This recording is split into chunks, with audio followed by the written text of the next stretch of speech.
হৃদয়টা বড় ভারাক্রান্ত। মনে হয়েছে যেন নিজের পরিবারের কেউ এই পরিস্থিতিতে পড়েছে। মনে হয়েছে হাদি আমার আপন ভাই। হৃদয়ে কি যে ব্যথা পেয়েছি, কি পরিমাণ রক্তক্ষরণ হচ্ছে, আমার মনে হয় আমার মতো আপনাদেরও হচ্ছে। কারণ এই ছেলেটা দেশকে ভালোবাসে, দেশের পক্ষে প্রতিটি কথা বলেছে। আপনারা জানেন, কয়েকদিন আগেও এক টেলিভিশনে সাক্ষাৎকার দিয়েছে।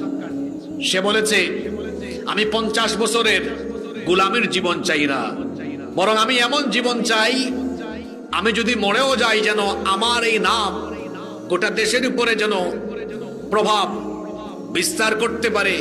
আমি কাপুরুষের মতো বাঁচতে চাই না, বরং আমি এই পথে হেঁটে হেঁটে যদি শহীদ হয়ে যাই, এতে আমার কোনো আফসোস থাকবে না। সে বলেছে যে আমি যদি ইনসাফের একটা হাসি দিয়ে শহীদ হতে হতে আল্লাহর কাছে যেতে পারি, এটাই হবে আমার জীবনের শ্রেষ্ঠ পাওয়া।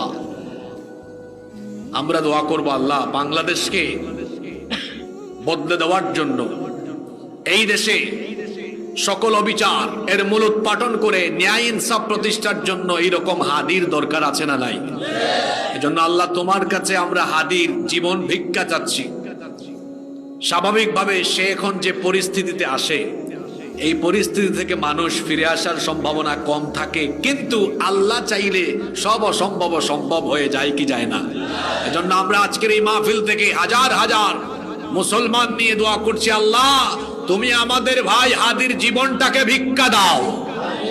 আরো আসতে বলেন আমিন। আল্লাহ তুমি আমাদের ভাই হাদিকে সুস্থ করে আমাদের মাঝে ফিরিয়ে দাও।